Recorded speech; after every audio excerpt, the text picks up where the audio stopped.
के ऊपर तो कार्रवाई होनी ही चाहिए। इसी तरह से बिना साक्ष्य के किसी के ऊपर कुछ भी बोल देना दिवालिया, मानसिक दिवालियापन का परिचय है। को सलाखों के पीछे रहना चाहिए। अगर सही है तो साक्ष्य दीजिए। कितना बड़ा भी नाम हो वो सलाखों के पीछे रहते हैं। देखिए, बिहार में नीट मामले को लेकर लगातार बवाल हो रहा है, लेकिन इसी मामले में आधी रात को एक बार फिर से 4 थानों की टीम जो है वो कार्रवाई करती है और पूर्व आईपीएस अधिकारी अमिताभ दास की गिरफ्तारी कर लेती है। लेकिन अब बिहार सरकार के मंत्री जो है वो गुस्से में सामने आ गए हैं। अमिताभ दास और इस मामले को लेकर बड़ा बयान जारी किया है और साफ तौर पे अमिताभ दास को लेकर एक मोर्चा जो है वो खोल दिया है। हम बात कर रहे हैं जीतन राम मांझी के पुत्र संतोष सुमन, जो बिहार सरकार में मंत्री हैं। उन्होंने निशांत को लेकर बड़ा बयान जारी किया है। सीएम नीतीश के पुत्र निशांत को जिस तरीके से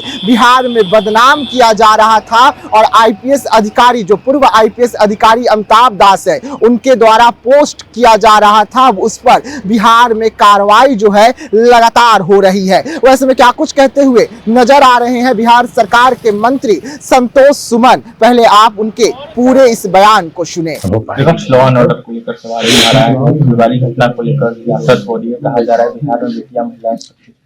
देखिए, विपक्ष का काम ही है कुछ ना कुछ तो सरकार के पक्ष में तो बोलेंगे नहीं, विपक्ष में ही बोलेंगे। लेकिन उनको समझ में आना चाहिए कि हमारी सरकार माननीय मुख्यमंत्री श्री नीतीश कुमार जी की सरकार है और ये सरकार में कोई बचता नहीं है। अगर कोई इस तरह की हिमाकत करता है, गलती करता है, साहस दिखाता है तो निश्चित तौर पर उनको चाहे कितना बड़ा भी नाम हो वो सलाखों के पीछे रहते हैं। और जो जिस घटना का आप जिक्र कर रहे हैं, हम अपनी पार्टी की तरफ से संवेदना व्यक्त करते हैं, ये दुखद है। लेकिन बहुत जल्द एसआईटी भी गठन हो चुका है, बहुत जल्द उन लोग पकड़े जाएंगे। जैसा कि पहले केस में भी सीबीआई को दे दिया गया है, इस केस में भी एसआईटी गठन हुई है। तो और आप देखे होंगे कि लॉ एंड ऑर्डर की जहां तक बात है तो गृह मंत्री हमारे पूरी तरह से चुस्त मुस्तैद हैं और जहां जरूरत पड़ती है, अगर कोई अपराधी अगर आंख दिखाने की कोशिश करता है तो कहीं मुठभेड़ भी हुए, इनकाउंटर्स भी हुए हैं और वो ढेर भी हुए हैं। तो एक डर का, उनके अंदर एक डर का माहौल सरकार की तरफ से गया है। तो हम समझते हैं कि थोड़ा वक्त दीजिए, इस तरह की छिटपुट घटनाएं भी कम हो जाएंगी। और हम लोग चाहते हैं कि सबका विकास हो, सबका साथ हो, सुशासन हो, शांति समृद्धि हो, यही हमारी। निशांत को लेकर क्या कहिएगा सर? जिस तरीके से पूर्व आईपीएस अमिताभ दास के द्वारा पोस्ट किए गए हैं, उसको लेकर क्या कह रहे हैं? अब देखिए, इस पर क्या बोलना है, फालतू का बकवास है और इन चीजों को आप जितना बोलेंगे उतना ही दुर्गंध फैलेगा। तो ये सब समझिए कि दिवालिया, मानसिक दिवालियापन का परिचय है। और हम समझते हैं कि जो लोग भी इस तरह की बात करते हैं उनको सोचना चाहिए।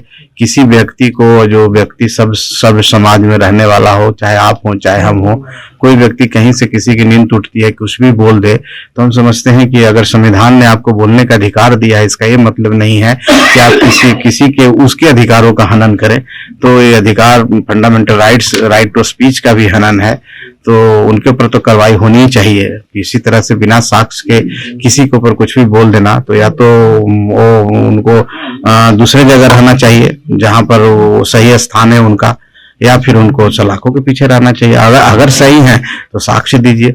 तो ऐसे लोगों को मीडिया का अटेंशन भी नहीं मिलना चाहिए, हम समझते हैं, क्योंकि मीडिया, आप लोग जब उनको अटेंशन देते हैं तो उनका भी मन बढ़ जाता है, अनाप शनाप बोलते हैं। हमारी लोकतंत्र है, हमारी टॉलरेंस नीति है और हम लोग का जो चेक एंड बैलेंस है, जुडिशरी और सब मिल करके छूट जाते हैं। लेकिन हम समझते हैं कि राइट टू स्पीच है, तो राइट टू स्पीच का मतलब नहीं है कि दूसरे के राइट टू स्पीच को वायलेशन करें, किसी की आजादी को वायलेट करें। तो इस तरह की घटना निंदनीय है, जो इस तरह की बातें आती है, मैं इसकी भर्त्सना करता हूँ। कल पप्पू यादव को बेल मिली है, लेकिन जेल से निकलकर तो उन्होंने कहा है कि उनको फंसाने की कोशिश की जा रही है और वो दिल्ली भी जा रहे हैं, इस प्रकार से शिकायत कर रहे हैं। अब देखिए, फंसाने की कोशिश की जाती तो बेल तो नहीं मिलती उनको।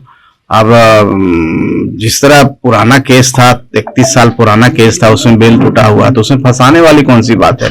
ये तो प्रक्रिया है। अब बेल आपका टूटेगा तो कानूनी कार्रवाई होगी, आपको पकड़ा ही जाएगा। आपको पहले ही से सतर्क कराना चाहिए, बेल ले लेना चाहिए। आप न्यायालय को नहीं मानते, आज वही न्यायालय के द्वारा आपको बेल दिया गया। अगर आप पहले से कर लिए होते तो ये आता ही नहीं है मौका आपको।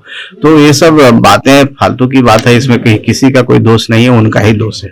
जी हाँ, सुना आपने, बिहार सरकार के मंत्री संतोष सुमन है, साफ तौर पे कह रहे हैं कि पूर्व आईपीएस अमिताभ दास का जो जिंदगी है वो बेहद ही खराब होने वाली है। उन्होंने साफ तौर पे कहा कि ऐसे लोगों को सार्वजनिक जगह पर रहने की जरूरत ही नहीं है, इनकी जगह जहां है वहीं पर इन्हें रहनी चाहिए। यहां तक कि उनकी दिमागी स्थिति पर भी सवाल जो है इन्होंने खड़े कर दिया है। देखिए, नीट मामले को लेकर अब सीबीआई जो है इसकी जांच कर रही है। लगातार सीबीआई का जो एक्शन है वो अब बिहार में देखने को मिल रहा है। लेकिन जिस तरीके से पूर्व आईपीएस अधिकारी अमिताभ दास जो है वो पोस्ट किए थे, निशांत को लेकर पोस्ट किए थे, उसके बाद बिहार की राजनीति तो गर्म हुई ही, लेकिन शाम होते होते पूर्व आईपीएस अमिताभ दास की गिरफ्तारी हो गई थी। उनके ठिकानों पर रेड पड़ा था और उनसे अब सबूत मांगा गया है। तो ऐसे तमाम खबरों के लिए रहिएगा देशवा न्यूज के साथ, दीजिएगा इजाजत, धन्यवाद।